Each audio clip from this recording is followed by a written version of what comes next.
Hello दोस्तों, कैसे हो आप सब। आज हम करने वाले हैं क्लास 12th का थर्ड चैप्टर मैट्रिक्स। मैट्रिक्स का रोल सिर्फ मैथमेटिक्स तक सीमित नहीं है। मैट्रिक्स को वेरियस बिजनेस फील्ड्स में, साइंस में, जेनेटिक्स को समझने में, इकोनॉमिक्स को, सोशियोलॉजी को, साइकोलॉजी को, इंडस्ट्रियल मैनेजमेंट समझने में भी यूज किया जाता है। तो इस चैप्टर की इंपॉर्टेंस को समझो और बिना देरी के स्टार्ट करते हैं बहुत इंटरेस्टिंग चैप्टर अपना मैट्रिक्स। अब जैसे कि कोई आपको अगर कोई डेटा देता है कि राधा के पास मान लो 15 नोटबुक है। राधा के पास कितने नोटबुक है? 15 नोटबुक है। तो इसको अगर मुझे मैट्रिक्स के फॉर्म में दिखाना है तो कुछ नहीं करना, एक स्क्वायर ब्रैकेट लगा देना है और 15 लिख देना है ऐसे। तो इससे समझ आ जाएगा कि राधा के पास टोटल कितने नोटबुक है? 15 नोटबुक है। अब मान लो राधा के पास 15 नोटबुक के अलावा, 15 नोटबुक्स के अलावा उसके पास 6 पेन भी है। नोटबुक्स के अलावा 6 पेन भी है। तो इसे कैसे मैट्रिक्स में हम शो करेंगे? तो इसको शो करने के दो तरीके हैं।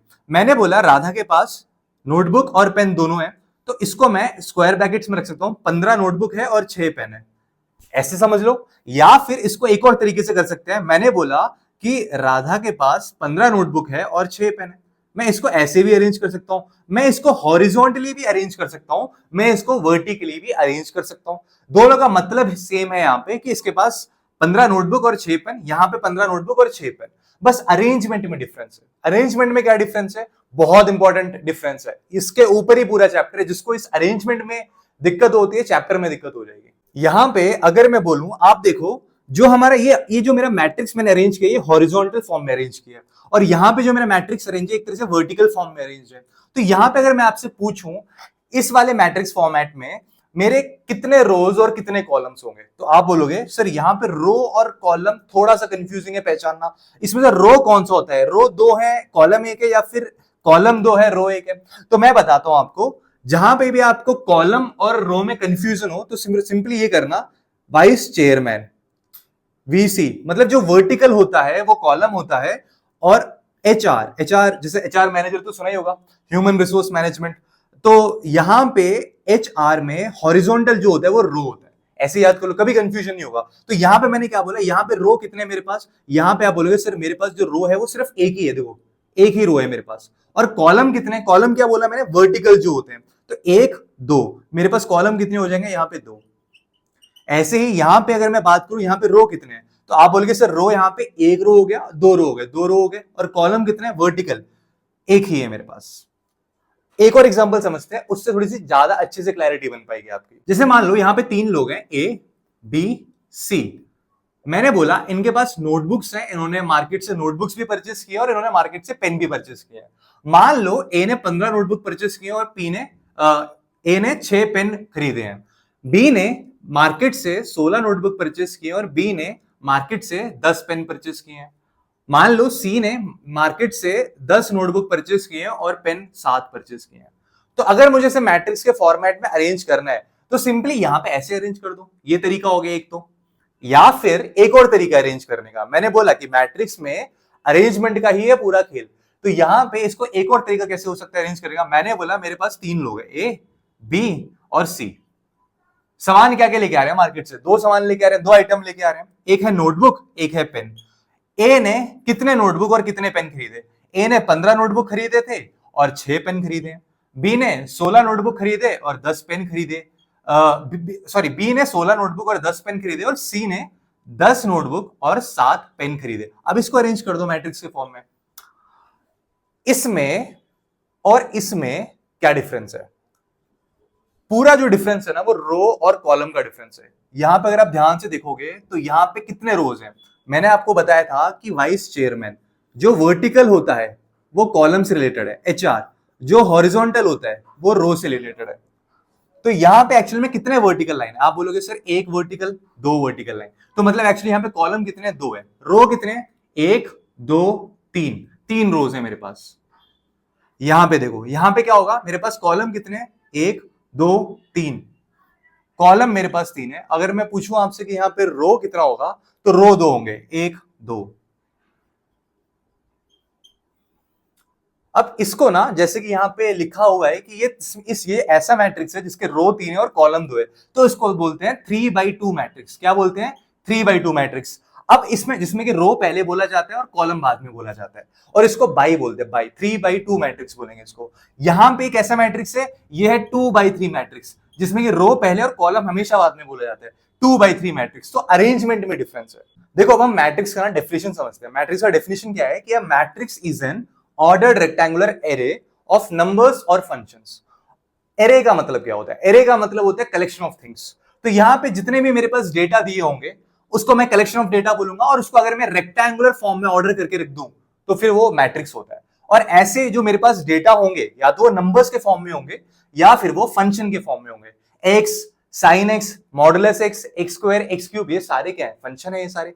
तो इनको भी मैं मैट्रिक्स के फॉर्म में अरेंज कर सकता हूं। अब हम समझते हैं कि ऑर्डर ऑफ द मैट्रिक्स क्या होता है। हम ऑलरेडी इसके बारे में बात कर चुके हैं, लेकिन मैंने आपको वहां पे इसको ऑर्डर बोलते हैं ये नहीं बोला था। तो order of the matrix, order of matrix, जैसे मान लो कि मेरे पास एक मैट्रिक्स है ए, इसके अंदर एलिमेंट रखे हुए हैं 1 2 3 4 5 6।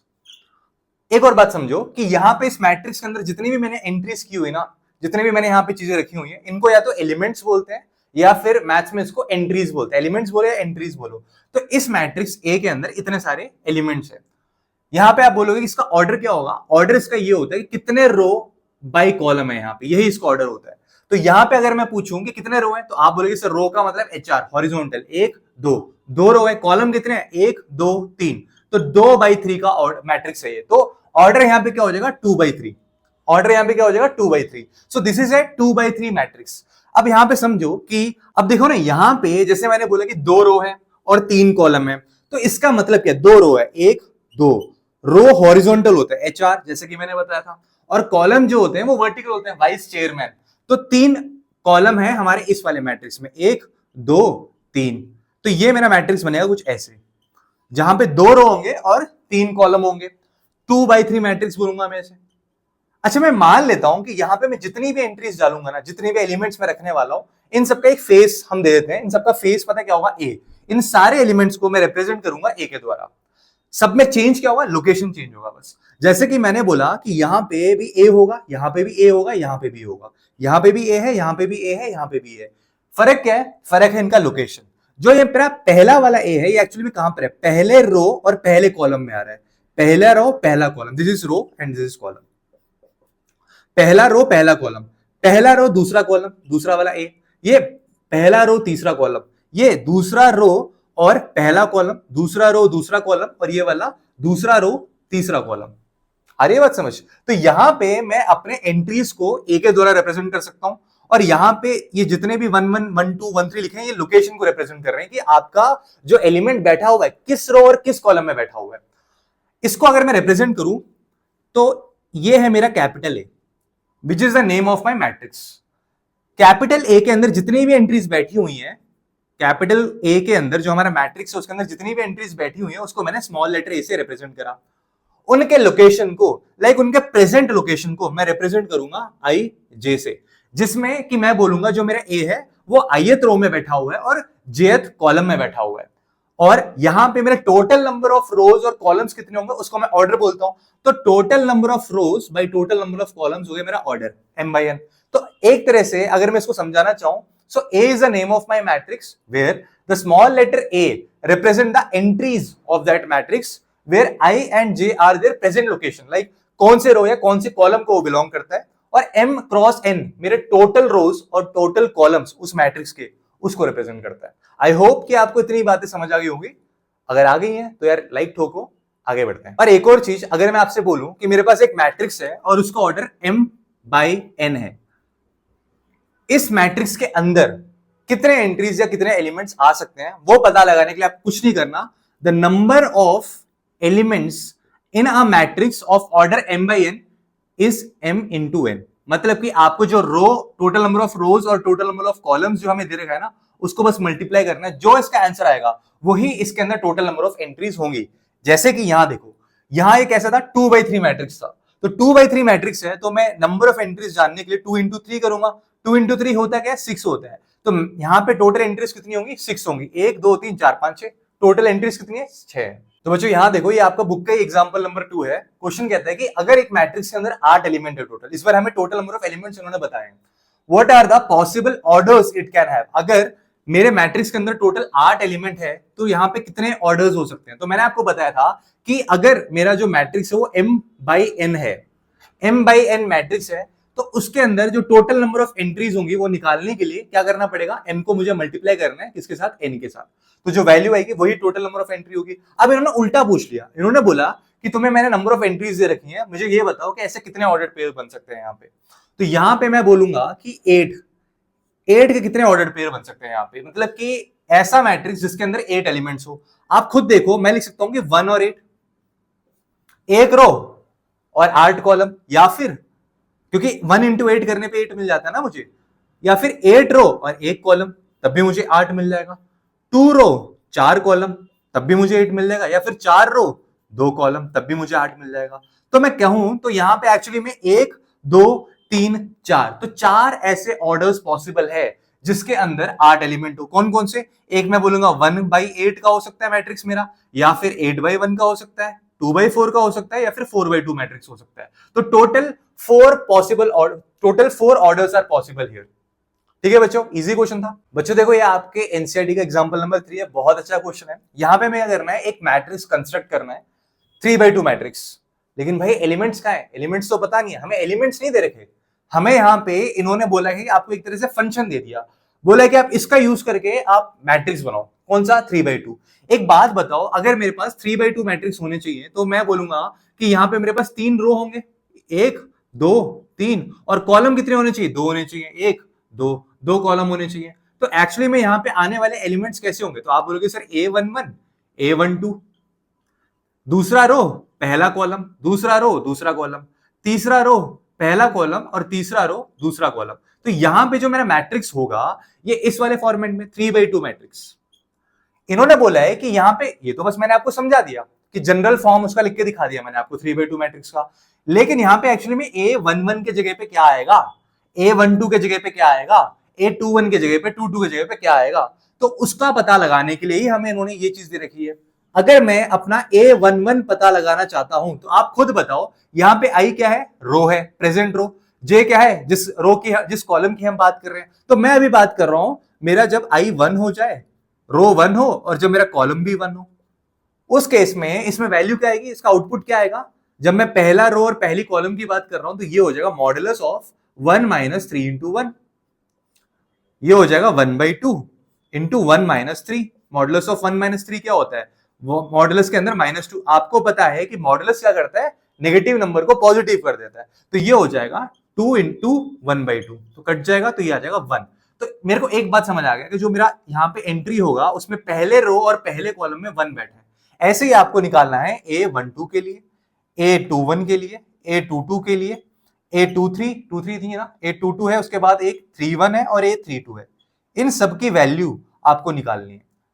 मैं एक और निकाल के दिखाता हूं, बाकी खुद से ट्राई करना घर पे। तो यहाँ पे जैसे कि मैंने बोला, इस केस में क्या हो जाएगा, अब मेरा प्रेजेंट रो कौन सा है जिसकी मैं बात कर रहा हूं, मैं बात कर रहा हूं जब मेरा रो 1 हो और जब मेरा कॉलम 2 हो। तो जब मेरा रो 1 और कॉलम 2 होगा तो उसके लिए मैं क्या बोलूंगा कि यहाँ पे आप I की जगह पे 1 को पुट करो और J के जगह पे 2 को पुट करो। तो ये हो जाएगा 1/2 इंटू मॉडुलस के अंदर 1 - 6।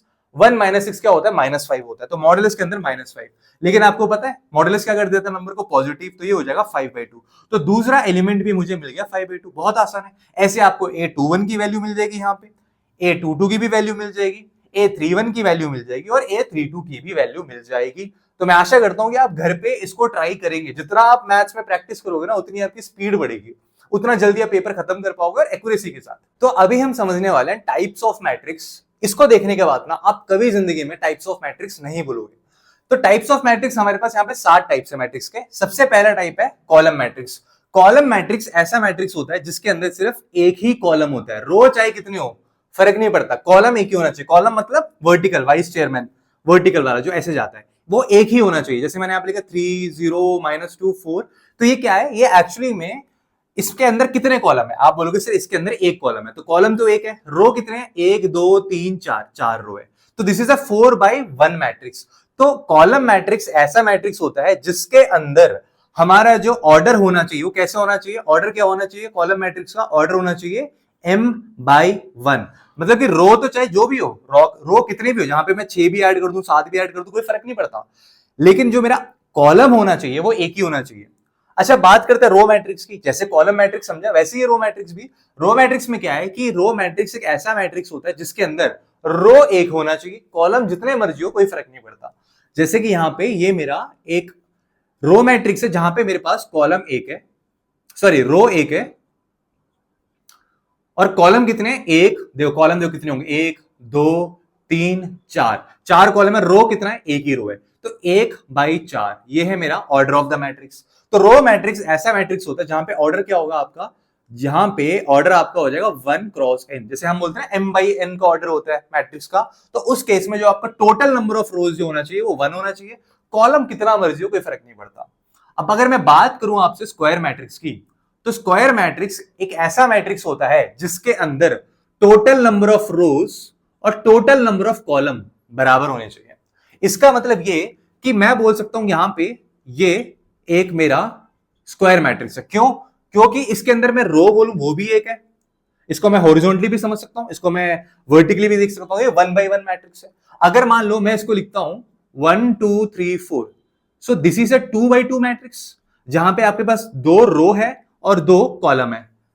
तो यहां पे एक स्क्वायर मैट्रिक्स एक ऐसा मैट्रिक्स होता है जहां पे आपका ऑर्डर क्या होता है, ऑर्डर आपका हो जाएगा m/m, मतलब कि m is equal to n है, तो m/m ऑर्डर बोल सकता हूं मैं यहां पे। डायगोनल मैट्रिक्स क्या होता है, डायगोनल मैट्रिक्स को समझने से पहले एक और चीज समझना, कोई भी स्क्वायर मैट्रिक्स आपको दे रखा है और पूछेंगे कि डायगोनल ऑफ दिस मैट्रिक्स क्या है, डायगोनल ऑफ स्क्वायर मैट्रिक्स क्या है। तो अगर मैं आपसे बोलूं कि मेरे पास ये जो बी दे रखा है ना, बी मेरा मैट्रिक्स है, ये बी मैट्रिक्स के अंदर diagonal of this square matrix क्या है, तो आप देखना कि जो इस वाले डायगोनल के अंदर बैठे होंगे ना ये सारे elements diagonal of that square matrix है। डायगोनल मैट्रिक्स और diagonal of A square matrix में बहुत फर्क है, डायगोनल मैट्रिक्स और diagonal of A square matrix में फर्क है। तो यहां पे 1 जो 4 होगा वही मेरा डायगोनल ऑफ ये स्क्वायर मैट्रिक्स होगा, बी वाले स्क्वायर मैट्रिक्स होगा। अगर मैं डायगोनल मैट्रिक्स की बात करूं तो डायगोनल मैट्रिक्स एक ऐसा मैट्रिक्स होता है जिसके अंदर डायगोनल के एलिमेंट को छोड़ के बाकी जितने भी एलिमेंट है वो सब जीरो होते हैं। जैसे फॉर एग्जांपल मैं बात करता हूं, यहां पे लिखा है 1 और 2, तो इसको याद करने की एक ट्रिक मैं आपको बताऊंगा, अभी देखो ध्यान से, ये कैसा मैट्रिक्स है, 2/2 मैट्रिक्स है। तो अभी समझना कि डायगोनल मैट्रिक्स होने के लिए स्क्वायर मैट्रिक्स होना जरूरी है। तो सबसे पहला कंडीशन ये है कि एक स्क्वायर मैट्रिक्स होना चाहिए। क्या होना चाहिए, स्क्वायर मैट्रिक्स होना चाहिए। तो सारे डायगोनल मैट्रिक्स सबसे पहले स्क्वायर मैट्रिक्स होते हैं, और वो ऐसा मैट्रिक्स होता है जिसमें डायगोनल ऑफ द मैट्रिक्स को छोड़ के, डायगोनल ऑफ स्क्वायर मैट्रिक्स को छोड़ के बाकी जितनी भी एंट्रीज होंगी वो जीरो के बराबर होगा। जैसे कि फॉर एग्जांपल इसको मैं लिख सकता हूं, मान लो कि मैं इन एलिमेंट्स को ए आई जे बोलता हूं, जैसे कि आपको पता है मैं रिप्रेजेंट करता हूं ए आई जे से, तो यहां पे ए आई जे इज इक्वल टू 0। ए आई जे कब कब जीरो होगा, जब मेरा आई इज इक्वल टू जे नहीं होगा, यानी कि जब मेरा जैसे मानो 1 1 ना हो, मेरा ए 1 1 ना हो, मेरा ए 2 2 ना हो, इन सब पे जितनी भी मेरी एंट्रीज होंगी वो जीरो होगी। क्योंकि देखो ये मेरा ए 1 1 है, ये मेरा ए 1 2 है, ये मेरा ए 2 1 है, ये मेरा ए 2 2 है। तो यहाँ पे ए 1 1 और ए 2 2 को छोड़ के, ए 1 1 और ए 2 2 को छोड़ के जब आपका आई और जे बराबर ना हो, उस केस में आपका जो एलिमेंट होगा वो क्या होना चाहिए, जीरो होना चाहिए। ये डायगोनल मैट्रिक्स है। आई होप आपको समझ आ गया होगा। अब बात करते हैं स्केलर मैट्रिक्स की। तो स्केलर मैट्रिक्स ऐसा मैट्रिक्स है जहां पे, ऐसा डायगोनल मैट्रिक्स है, ये एक डायगोनल मैट्रिक्स होना चाहिए। स्केलर मैट्रिक्स होने के लिए वो एक डायगोनल मैट्रिक्स होना चाहिए। अब डायगोनल मैट्रिक्स होना चाहिए इसका मतलब कि जैसे मान लो मेरे पास यहां पे एक क्या करें, डायगोनल मैट्रिक्स होना चाहिए, तो मतलब डायगोनल मैट्रिक्स खुद एक स्क्वायर मैट्रिक्स होता है। तो मेरे पास मान लो ये एक क्या बोले 2/2 मैट्रिक्स बना देते हैं इसको। मेरे पास यहाँ पे -3 है, मेरे पास यहाँ पे 4 है, और मैंने क्या बोला, डायगोनल मैट्रिक्स होने के लिए क्या होने चाहिए, एलिमेंट्स जीरो होने चाहिए। डायगोनल ऑफ द जो मेरा मैट्रिक्स है उसको छोड़ के बाकी सारे जो एलिमेंट्स होंगे वो जीरो के बराबर होंगे। स्केलर मैट्रिक्स में क्या फर्क आ जाता है, स्केलर मैट्रिक्स में ये फर्क आ जाता है कि यहां पे जो एलिमेंट्स होंगे, जो मेरे डायगोनल ऑफ द मैट्रिक्स में जो एलिमेंट्स होंगे वो सेम होंगे, मतलब अगर यहां पे आप 3 लिख रहे हो तो आपको यहां पे भी 3 लिखना पड़ेगा। ये हो गया अब आपका स्केलर मैट्रिक्स।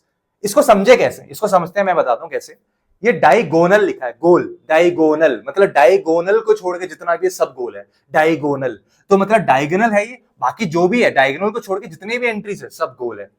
अब यहां पे आ जाओ, स्केलर मैट्रिक्स। स्केलर, हमारे देश में बहुत सेक्युलरिज्म का नारा चलता है, सेक्युलर इंडिया है, इंडिया बहुत सेक्युलर है। सेक्युलर का मतलब क्या होता है? सारे धर्म, सारे रिलीजन सब एक है, एक समान है, सेम है। तो यहां पे सब इक्वल है। सेक्युलरिज्म का मतलब क्या होता है? सब इक्वल है। तो स्केलर को सेक्युलर से कनेक्ट करो। तो स्केलर को सेक्युलर से कनेक्ट करोगे तो क्या मिलेगा आपको? कि जो भी आपकी डायगोनल एंट्रीज होंगी वो इक्वल होनी चाहिए, समान होना चाहिए, सेम होना चाहिए। अब यहां पे बात करता हूं आइडेंटिटी मैट्रिक्स। आइडेंटिटी मैट्रिक्स भी एक डायगोनल मैट्रिक्स होता है। क्या होता है? वो भी एक डायगोनल मैट्रिक्स होता है। डायगोनल भी होता है वो, और साथ साथ वो स्केलर भी होता है। फर्क कहां आ गया? फर्क ये आ गया कि यहां पे मेरे जितने, जैसे मैंने मान लो 2x2 मैट्रिक्स बनाया मैंने, तो 2x2 मैट्रिक्स में मैंने बोला डायगोनल है, तो जो ये वाली एंट्रीज होंगी वो तो 0 0 के बराबर होंगी। तो मुझे बात करनी इस पे। आइडेंटिटी का मतलब, जैसे मतलब आइडेंटिकल का मतलब क्या होता है? मैंने बोला दो बच्चे आइडेंटिकल है, मतलब कि वो बच्चे एक जैसे, एक जैसे। आइडेंटिकल का मतलब वो बच्चे एक जैसे हैं। तो आइडेंटिटी मैट्रिक्स को आइडेंटिकल से कनेक्ट करो कि वो एक जैसे है। एक जैसे मतलब कि यहां पे जो एलिमेंट बैठे होंगे वो एक ही बैठा होगा। समझ रहे हो? वो एक ही मतलब कि यहां पे वन ही आना चाहिए। स्केलर मैट्रिक्स में जो यहां पे मेरे डायगोनल ऑफ द मैट्रिक्स होगा ना, वो क्या आना चाहिए? वो वन ही आना चाहिए। ये हमेशा वन होगा यहां पे। ये कुछ भी हो सकता है, जरूरी नहीं कि 3 हो, 4 हो तो यहां पे भी 4 होगा, 5 हो तो यहां पे भी 5 होगा स्केलर के अंदर, लेकिन आइडेंटिटी के अंदर वन ही आना चाहिए। आई होप कि आपको इतनी बातें समझ आ गई हूं। अब बात करता हूं मैं जीरो मैट्रिक्स की। अगर मैं जीरो मैट्रिक्स को समझाऊं तो जीरो मैट्रिक्स का स्क्वायर मैट्रिक्स या फिर डायगोनल से या फिर स्केलर से, आइडेंटिटी से कोई लेना देना नहीं है। तो मेरा जीरो मैट्रिक्स जो हो सकता है वो ऐसे हो सकता है, वो ऐसे, बस इसके अंदर सारी एंट्रीज जीरो के बराबर होनी चाहिए। उसका मतलब बस यही है जीरो मैट्रिक्स का। आई होप आपको टाइप्स ऑफ मैट्रिक्स बहुत इजीली समझ आ गई होंगी। अगर आपको कोई भी डाउट है तो आप कमेंट सेक्शन में बेझिझक पूछिए, मैं उसका आंसर जरूर दूंगा। यार आपको एक बात और बताना चाहता हूं कि यहाँ पे जो आपका डायगोनल मैट्रिक्स है, स्केलर मैट्रिक्स और आइडेंटिटी मैट्रिक्स है, ये तीनों स्क्वायर मैट्रिक्स होना चाहिए। स्क्वायर मैट्रिक्स नहीं होगा तो ये कहानी ऐसे आगे नहीं बढ़ेगी। कौन कौन से मैट्रिक्स? डायगोनल, स्केलर और आइडेंटिटी। अब जब मैंने बोल दिया कि ये स्केलर मैट्रिक्स डायगोनल मैट्रिक्स होना चाहिए, तो उसका मतलब ऑटोमेटिकली उसका मतलब है कि जो मैं मैट्रिक्स बनाऊंगा वो स्क्वायर होना चाहिए। यहां पे जब मैं बोल रहा हूं कि आइडेंटिटी मैट्रिक्स डायगोनल और स्केलर दोनों होना चाहिए, तो ऑटोमेटिकली उसका मतलब क्या हो जाना चाहिए? बाय डिफॉल्ट ये स्क्वायर मैट्रिक्स होगा। तो ये आपके एनसीईआरटी का बहुत एक इंपॉर्टेंट क्वेश्चन है, जहां पे हमें दो मैट्रिक्स दे रखे हैं और बोले कि वो दोनों मैट्रिक्स बराबर है। हमें यहाँ पे इसके अंदर दिए गए वेरिएबल्स की वैल्यू निकालनी, A B C X Y Z. तो यहाँ पे आपको एक प्रॉपर्टी और समझनी पड़ेगी कि अगर मैं कहता हूं कि मेरे दो मैट्रिक्स बराबर है, जैसे कि मान लो मेरे पास एक मैट्रिक्स है ए, जिसके अंदर जो एलिमेंट है वो बैठे हुए हैं ए आई जे वाले फॉर्मेट में, और मैं बोल रहा हूं कि मेरे पास एक और मैट्रिक्स है बी, जिसके अंदर जो एलिमेंट बैठा हुआ है वो इस वाले फॉर्म में बी आई जे। इसके अंदर क्या है? एलिमेंट्स इस फॉर्मेट में, और दोनों का एंट्री सेम होना चाहिए। अगर मेरे को बोलना है कि मेरे दो मैट्रिक्स इक्वल होंगे तो उनका जो ऑर्डर है वो सेम होगा। अगर ये भी m बाई n है तो ये भी m बाई n ही होगा, तभी मैं बोल सकता हूं आगे कि ये मैट्रिक्स इक्वल होंगे। तो सबसे पहले इसको देखते हैं कि इसका ऑर्डर क्या है। क्या दोनों मैट्रिक्स का ऑर्डर सेम है? यहां पे देखो कितने हैं, 1 2 3, 3 रो है। कॉलम कितने हैं? 1 2 3, 3 कॉलम है, तो 3 बाई 3 का ये मैट्रिक्स। यहां पे भी 1 2 3, 3 रो है, और यहां पे 1 2 3, 3 कॉलम है। तो यहां पे सबसे पहला जो कंडीशन है कि यहां पे हमारा जो ऑर्डर होना चाहिए दोनों मैट्रिक्स का वो सेम होना चाहिए, बिल्कुल सेम है यहां पे। सेकेंड कंडीशन कि मेरे जो करस्पॉन्डिंग एलिमेंट है, जैसे मैं बोल रहा हूं ए आई जे, वो बराबर होना चाहिए corresponding element of this matrix B I J. जैसे कि अगर मैंने बोला कि मेरे जो मैट्रिक्स है दो बराबर, यहां पे पूछ नहीं रहा, वहां यहां पे पूछ नहीं रहा कि यहां पे मैट्रिक्स बराबर है कि नहीं। यहां पे इसने बोला है कि अगर ये बराबर है तो आप बताओ कि यहां पे A B C X Y Z की वैल्यू क्या होगी। तो अगर ये खुद बोल रहा है कि ये बराबर है तो इसका मतलब यहां पे करस्पॉन्डिंग एलिमेंट सेम है। तो यहां पे आपने देखा कि x प्लस 3 0 के बराबर है, करस्पॉन्डिंग एलिमेंट सेम होना चाहिए, यानी कि जो यहाँ पे A11 है और यहाँ पे जो B11 है वो बराबर होना चाहिए, A11 इक्वल टू B11। तो यहाँ पे x प्लस 3 0 के बराबर है, तो x इज इक्वल टू -3, एक की वैल्यू हमें मिल गई भैया। अच्छा, इस पे आता है z plus 4 is equal to क्या होना चाहिए? जैसे A12 है और ये B12 है, तो A12 भी B12 के बराबर होना चाहिए इसके हिसाब से। तो यहां पे मेरा z प्लस 4 किसके बराबर हो जाएगा? z प्लस 4 मेरा बराबर हो जाएगा 6 के, तो z इज इक्वल टू आ जाएगा 6 - 4 विच इज 2। z भी आ गया, अब देखो यहाँ पे मैंने बोला कि ये मेरा A13 है, फर्स्ट रो थर्ड कॉलम का एलिमेंट। यहाँ पे मेरा फर्स्ट रो थर्ड कॉलम का एलिमेंट दोनों सेम होना चाहिए, करस्पॉन्डिंग एलिमेंट सेम होने चाहिए। तो यहाँ पे हो जाएगा 2y minus 7 is equal to 3y minus 2। इसको अगर मैं सॉल्व करूंगा तो आप देखना, इस 2y को वहां ले जाओ, ट्रांसपोज करोगे तो 3y माइनस 2 y हो जाएगा। इस माइनस 2 को यहां लेके आओ तो -7 प्लस 2 हो जाएगा -5। तो y की वैल्यू आ गई मेरे पास -5। एक्स वाई जेड हमने निकाल लिया। अब क्या बचा है, ए बी सी बचा है। ये देखो यहाँ पे ये कौन सा है, A21, ये A22 और यहाँ पे B22 बराबर होना चाहिए। तो मैं बोलूंगा कि A-1 बराबर होना चाहिए मेरा -3 के। तो ये हो जाएगा A इज इक्वल टू -3, -1 को वहां ले जाओ तो +1, तो -3 + 1 क्या होता है, -2। तो ये मेरा A की वैल्यू भी मुझे मिल गई -2 के बराबर। अब बात करते हैं B की। सी नहीं है क्या, सी कहां गया, अच्छा सी यहाँ पे बैठा हुआ है। तो यहाँ पे मेरे को बोला गया है कि जो मेरा B23 है वो मेरा A23 के बराबर होना चाहिए। सेकंड रो थर्ड कॉलम पे जो बैठे हुए हैं वैल्यूज यहाँ पे और यहाँ पे दोनों सेम होने चाहिए। तो 0 is equal to 2c + 2, 0 is equal to 2c + 2। तो यहाँ पे अगर मैं इस 2 को ट्रांसपोज करूंगा तो 2c is equal to -2, so c is equal to -1। c भी मिल गया मुझे। अब क्या बचा है, अब बचा है b को यहाँ पे देखो, B-3 ये वाला एलिमेंट और ये वाला उसका करस्पॉन्डिंग एलिमेंट सेम होना चाहिए, क्योंकि दोनों सेम लोकेशन पे बैठे हुए हैं।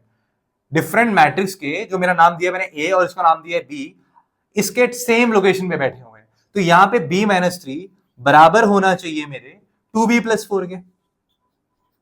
तो यहां पे b को ट्रांसपोज करोगे तो ये हो जाएगा b, और 4 को यहां लेके आओगे तो ये हो जाएगा -3 -4 -7। तो मेरे a भी आ गया, b भी आ गया, c भी आ गया, XYZ भी आ गया। आई होप आपको ये क्वेश्चन समझ आ गया होगा। अब सीधा जंप करते हैं एक्सरसाइज 3.1 पे। अब सॉल्व करते हैं एक्सरसाइज 3.1। बहुत बच्चों वाला एक्सरसाइज है, आप इसको माइंड में ही कैलकुलेट करके आंसर्स निकाल सकते हो। जैसे पहला क्वेश्चन देखते हैं, हमें एक मैट्रिक्स दिया गया है, यहाँ पे 3 सवाल है। इस मैट्रिक्स का ऑर्डर क्या होगा, इस मैट्रिक्स के अंदर टोटल नंबर ऑफ एलिमेंट्स कितने हैं, इस मैट्रिक्स में अंदर ये जो मेरे को एलिमेंट दे रखे हैं ना, ये एक्चुअली में इसकी वैल्यू क्या क्या है। सबसे पहला क्वेश्चन कि इस मैट्रिक्स का ऑर्डर क्या होगा। आप देखो यहाँ पे कितने रोज और कितने कॉलम्स, अगर मैंने वो पता लगा लिए तो वही मेरा ऑर्डर होता है। कितने रोज है यहाँ पे, 1 2 3, तो यहाँ पे 3 रो है। कॉलम कितने हैं, 1 2 3 4 कॉलम है। तो यहाँ पे इसका ऑर्डर हो जाएगा 3/4। आपको पता है कि अगर मेरा 3/4 मैट्रिक्स है तो टोटल नंबर ऑफ एलिमेंट कितने होंगे, 3 × 4। टोटल नंबर ऑफ एलिमेंट हो जाएगा 3 × 4 जो कि है 12। खुद ही देख लो यहाँ पे 1 2 3 4 5 6 7 8 9 10 11 12 12 एलिमेंट्स है टोटल यहाँ पे। अब यहां पे बोला है कि A13 नाम के लोकेशन पे कौन सा एलिमेंट बैठा हुआ है, A13। ये देखो ये A11 है, ये 12 है, ये A13 है, तो यहां पे 19 बैठा है A13 पे। मतलब कि first row and third column. इसका मतलब है second row and first column. Second row ये है और फर्स्ट कॉलम ये है, तो सेकेंड रो और फर्स्ट कॉलम पे ये बैठा हुआ है 35। Third row third column, third row और first second third, third row third column पे -5 बैठा हुआ है। Second row fourth column, second row first second third fourth, fourth column में 12 बैठा हुआ है। Second row third column, second row ये रहा, थर्ड कॉलम ये रहा, 5/2 बैठा हुआ है। आगे सारे आंसर्स मेरे। इतने आसान सवाल आएंगे आपके पेपर में, इतने आसान सवाल। सोचो कि कितना हलवा चैप्टर है ये आगे भी आपको अगर लगेगा कि टफ है, ऐसा नहीं है, आगे भी इजी है चैप्टर।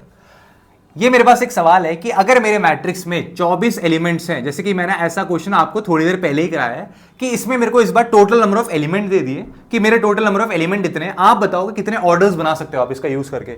तो मैंने क्या बोला कि what are the possible orders it can have. मैंने बोला कि भाई 1 × 24 भी 24 होता है, 1 × 24 भी 24 होता है।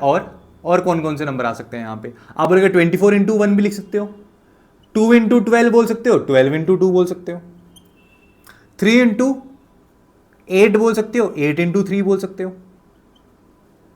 9 के टेबल में नहीं आता, 10 के टेबल में नहीं आता, 11 के टेबल में नहीं आता, 12 × 2 लिख दिया हमने। और होगा हमारा 4 × 6 हो सकता है, 6 × 4 हो सकता है, वो भी तो 24 होता है ना। और उसके बाद हमने देखा 5 के टेबल में नहीं आता है, 6 के टेबल वाला हमने कर दिया, 7 के टेबल में, 8 के टेबल में, 9 के टेबल में, 10 के टेबल में, 11 12 12 के टेबल में आता है, जो कि हमने लिख दिया। कितने हैं, 1 2 3 4 5 6 7 8। तो यहाँ पर टोटल 8 ऑर्डर्स है। कितने ऑर्डर्स है, 8 ऑर्डर्स है, कि जिसके अंदर 24 एलिमेंट हो। मतलब कि 1/24 हो सकता है, 1/24 का मैट्रिक्स बन सकता है, 24/1 का बन सकता है। ये सारे जो मैंने यहाँ पे लिखे हुए हैं। अब बात कर रहे हैं अगर मेरे मैट्रिक्स के अंदर 13 एलिमेंट हो तो उसका ऑर्डर क्या होगा? 13 क्या होता है? 13 एक प्राइम नंबर होता है। 13 क्या है? एक प्राइम नंबर है। तो सीधी सीधी बात है, 13 सिर्फ 2 नंबर के टेबल के अंदर आता है, 2 नंबर के टेबल्स में आता है। कौन कौन से? एक 1 और एक वो खुद। तो 1 इंटू 13 और 13 इंटू 1, इसके अलावा और कोई भी ऑर्डर पॉसिबल नहीं है। तो ऐसा एक मैट्रिक्स जिसके अंदर 13 एलिमेंट्स हो, ऐसे 2 ऑर्डर्स ही पॉसिबल है, 2 ऑर्डर, एक ये और एक ये। आई होप आपको ये क्वेश्चन भी बहुत अच्छे से समझ आ गया हो, कुछ है नहीं यार। अगर आपको ये समझ आ गया है, ये हलवा क्वेश्चन है, क्वेश्चन नंबर 3 आपका होमवर्क है। क्वेश्चन नंबर 3 एग्जैक्टली ऐसा ही है। अब बढ़ते हैं क्वेश्चन नंबर 4 पे। ये क्वेश्चन भी मैं आपको समझा चुका हूं, कुछ नहीं करना है। यहां पे आपको बोला है कि आपको एक 2x2 मैट्रिक्स कंस्ट्रक्ट करना है जिसके अंदर जो एलिमेंट्स होंगे वो इस वाले रूल्स को अप्लाई करके आने चाहिए। जैसे कि 2x2 मैट्रिक्स के अंदर आपको पता है कि A11 होगा, A12 होगा, A21 होगा, A22 होगा, बस इतने ही एलिमेंट होते हैं 2x2 मैट्रिक्स में। 2 रो होते हैं और 2 कॉलम होते हैं, ये पहला रो दूसरा रो, और ये पहला कॉलम और ये दूसरा कॉलम।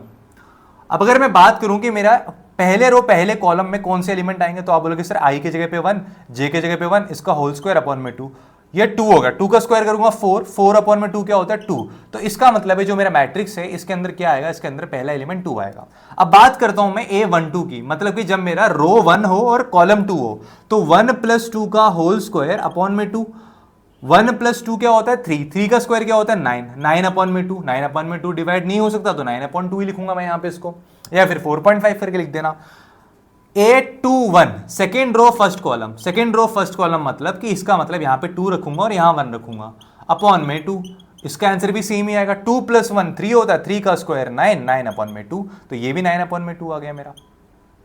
अच्छा, A22 क्या होगा? A22 होगा सेकेंड रो सेकेंड कॉलम का element. Second row second column का मतलब यहां पे 2 रखूंगा आई के जगह पे, जे के जगह पे भी 2 अपॉन में 2 और इसका स्क्वायर।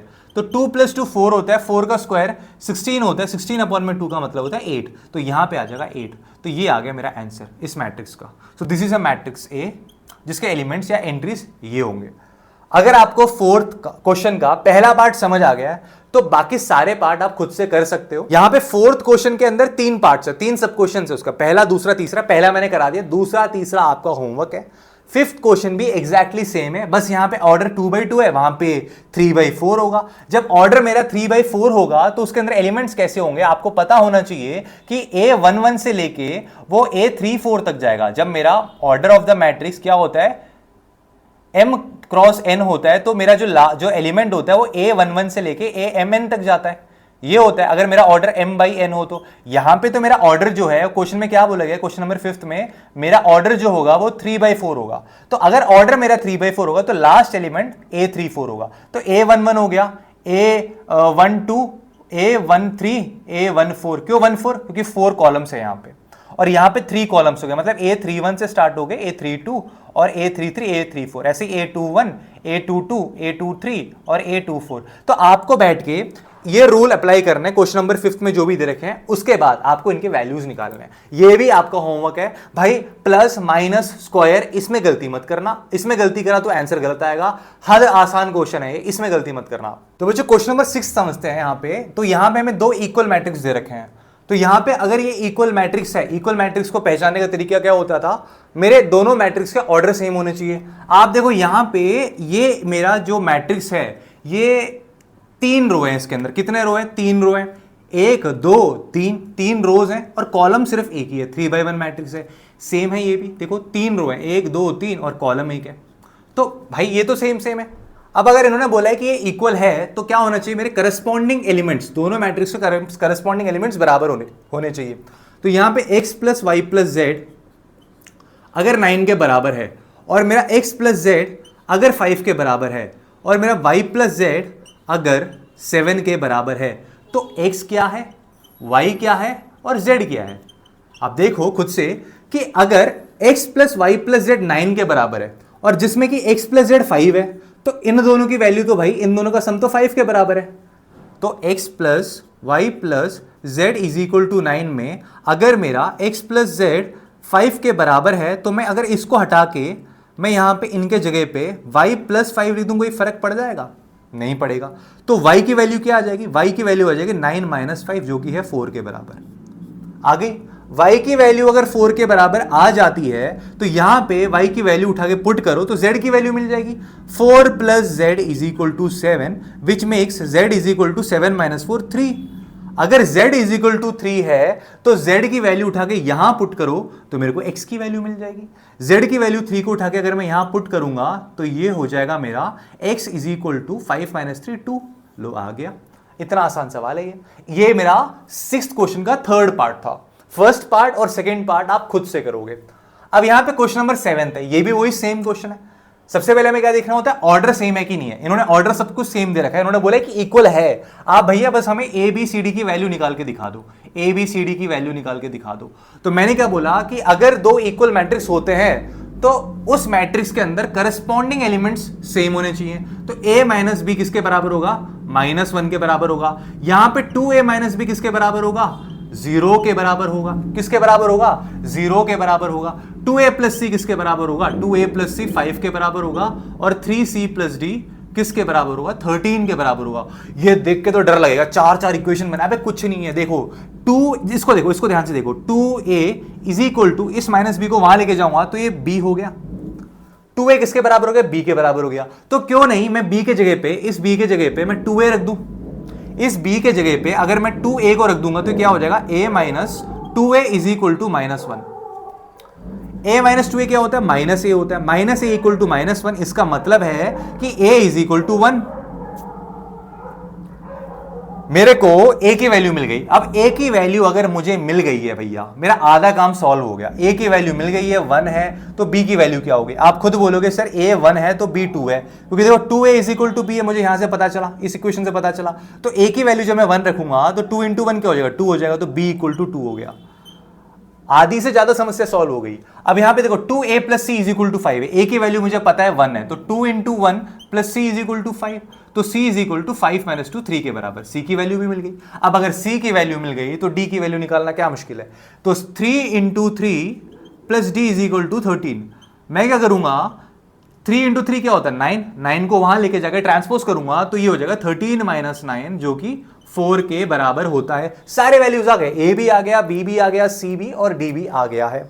अब इसके बाद हमारा आता है क्वेश्चन नंबर 8। ओरली सॉल्व करेंगे इसको लिखूंगा नहीं मैं। मेरे पास इन्होंने एक मैट्रिक्स दे रखा है a जिसका ऑर्डर है m/n।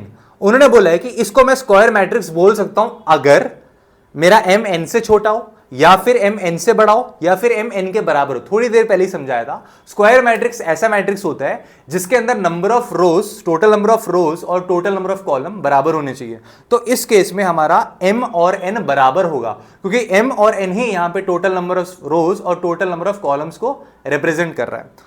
क्वेश्चन नंबर 9 की बात करें, बहुत ही आसान क्वेश्चन। इसमें भी वही बोला गया है कि दो मैट्रिक्स बोले गए हैं कि ये इक्वल है। अगर ये इक्वल होंगे तो आपको यहां पे बस x और y की वैल्यू निकालनी है। ये आपका होमवर्क होगा। क्वेश्चन नंबर 10 अभी हम सॉल्व करेंगे, लास्ट क्वेश्चन इस एक्सरसाइज का और इस क्लास का भी। तो क्वेश्चन नंबर 10 में क्या बोला गया है कि मेरे पास मान लो एक मैट्रिक्स है जिसका ऑर्डर है 3/3। इसमें मैं या तो 0 रखूंगा हर एंट्री पे, या तो 1 रखूंगा। तो ऐसे कितने नंबर्स पॉसिबल है, यहां पे कितने मैट्रिसेस मैं बना सकता हूं। तो यहां पे देखो, एक तो मेरा 3/3 मैट्रिक्स है। 3/3 मैट्रिक्स के अंदर टोटल कितनी एंट्रीज आ सकती हैं। आप बोलोगे सर 3 इंटू 3 9 एंट्रीज आ सकती है। कौन कौन सी एंट्रीज आ सकती है, 9 एंट्रीज आ सकती है। जैसे कि यहां पे सबसे पहले मैंने बोला 1 2 3 3 रो होंगे और 3/3 मैट्रिक्स में 3 कॉलम होंगे। A11 होगा, A12 होगा। ये कुछ आपको पेपर में नहीं करना है, मैं बस समझा रहा हूं आपको। A13 A21 A22 A23। Paper में ये सब करने का टाइम नहीं मिलेगा। आसान क्वेश्चन है, इस पर टाइम वेस्ट करोगे तो मुश्किल क्वेश्चन को कौन सॉल्व करेगा। तो यहां पे आप देखो, मैंने बोला कि यहां पे हर एलिमेंट के एंट्री पे, हर एंट्री पे या तो 0 है या तो 1 है। मैंने बोला यहां पे या तो 0 आ सकता है या तो 1 आ सकता है। दो तरीके हैं यहां पे, 2 वेज, टोटल 2 वेज है। ऐसे 2 वेज है यहां पे, या तो 0 आएगा या तो 1 आएगा। ऐसे यहां पे भी 2 वेज होंगे, या तो 0 आएगा या तो 1 आएगा। ऐसे ही यहां पे भी 2 तरीके होंगे, या तो 0 या तो 1, या तो 0 या तो 1, या तो 0 या तो 1। ऐसे करके देखो आप, 1 2 3 4 5 6 7 8 9, तो 2 तरीके हैं यहां पे। यहां पे भी 2 तरीके हैं, यहां पे भी 2 तरीकों से 0 और 1, या तो 0 आएगा या तो 1 आएगा। यहां पे भी या तो 0 आएगा या तो 1 आएगा, यहां पे भी या तो 0 या तो 1। यहां पे भी या तो जीरो, परमुटेशन कॉम्बिनेशन का सवाल है एक तरह से, उसको मिक्स करके दे दिया इन्होंने। यहां पे भी जीरो, यहां पे भी वन, और यहां पे भी जीरो, यहां पे भी वन, और यहां पे भी जीरो, यहां पे भी वन। टोटल 9 एंट्रीज है, तो टोटल 9 तरीकों से, मतलब 9 टोटल, मतलब 2 तरीके हैं, 9 बार 2 तरीकों से आ सकता है। 1 2 3 4 5 6 7 8 9, तो यहां पे 2 की पावर 9। तो यहां पे total possible, all possible, total number of possible matrix कितने होंगे? 2 की पावर 9। मतलब कि या तो मैं यहां पे 0 1 रखूंगा, 0 रखूंगा या 1 रखूंगा, यहां पे भी 0 और 1 रख सकता हूं, यहां पे भी मैं 0 और 1 रख सकता हूं। आई होप कि आपको क्लास 11 का परम्यूटेशन कॉम्बिनेशन वाला चैप्टर आता होगा। नहीं आता, मैंने यार वीडियो में पढ़ा रखा है, जाके देखो। मैं जो उसका लिंक होगा ना, मैं अपने कमेंट सेक्शन में, अपने डिस्क्रिप्शन में डलवा दूंगा मैं। यहां पे 2 की पावर 9 क्या होता है? 2 की पावर 9 होता है 512। मारो, टिक मारो और आगे बढ़ो। अब जैसे कुछ लोग होंगे, भाई क्वेश्चन तो समझ नहीं आया, the number of all possible matrix of order 3/3, 0 1, तो वो इग्नोर कर देंगे, उनको समझ ही नहीं आया क्या है ये। तो 3/3 देख के वो सीधा 9 मारेंगे, भाई 9 का ढूंढो। अगर ऑप्शन में 9 होता तो वो पक्का मारते। यहां पे फिर आपके जो क्वेश्चन जिसने सेट किया उसने थोड़ी दया दिखा दी और ऑप्शन से 9 निकाल दिया। तो नहीं तो बहुत सारे लोग तो 9 ही वो टिक करके आते हैं यहाँ पे। तो आज की क्लास में यही करता हूं समाप्त। अगर आपको वीडियो अच्छी लगी है तो आपको पता है क्या करना है। तो मिलता हूं आपसे नेक्स्ट क्लास में, तब तक के लिए बाय बाय, टेक केयर।